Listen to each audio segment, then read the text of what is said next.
So I'm Sarah Fletcher, and I'm a PhD student at UVic in medical anthropology.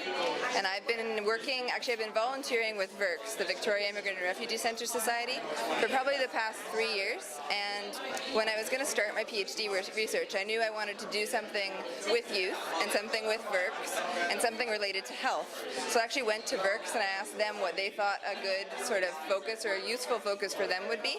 And they mentioned the fact that the youth that they work with talk about stress a lot, and that there aren't very many mental health supports available for immigrant youth.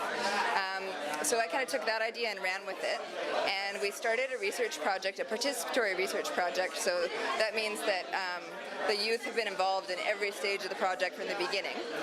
And it started with kind of a 2-day training session in research methods, and then where we talked about photo voice, we talked about interviews, we talked about focus groups, and then they decided what they wanted to do from there. So they did a series of about 33 interviews with other youth, and then 10 interviews with service providers, all looking at kind of the challenges that immigrant youth face, what stress means to them, and what they think from their perspective could be done to facilitate the transition of other youth who are coming to Victoria.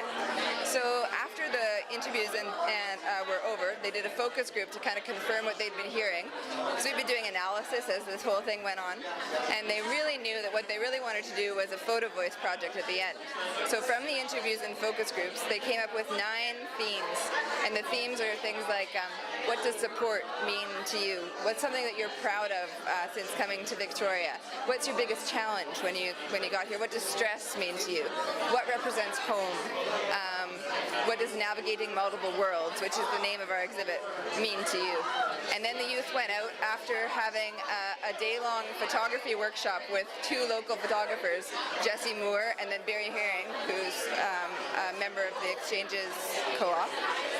And they came and they kind of taught the kids about photography for a day, and then everyone went out and took pictures with these 9 themes.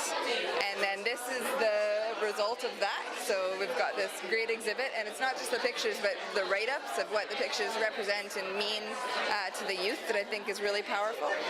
And then this is a way of kind of sharing what they've been finding out through their research with the wider community. And then we're also working on kind of action things to hopefully create some positive social change through this as well. So we're working on translating the bus guide into a bunch of different languages, because we realize the rider's guide isn't translated right now for Victoria.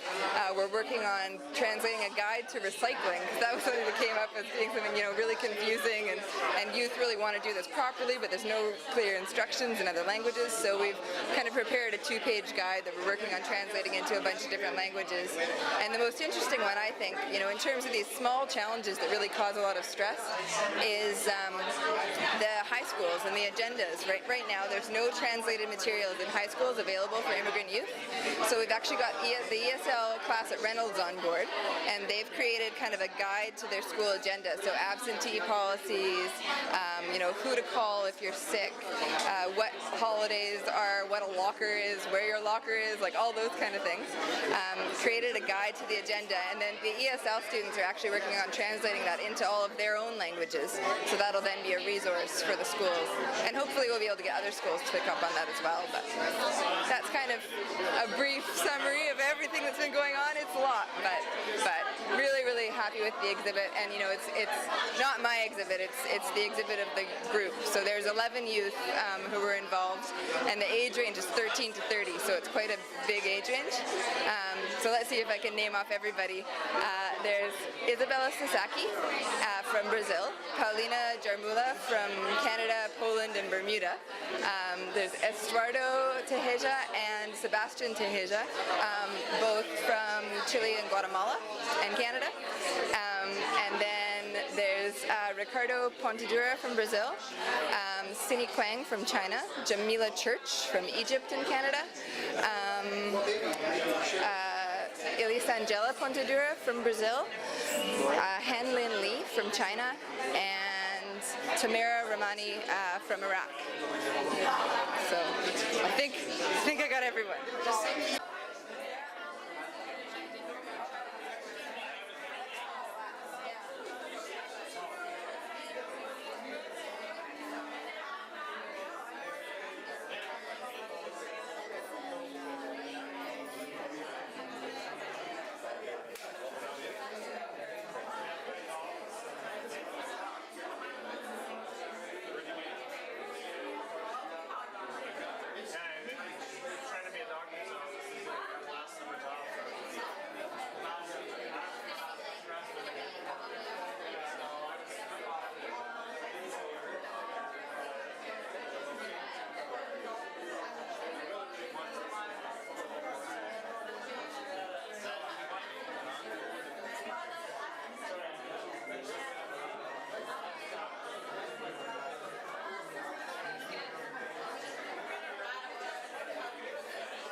do everything.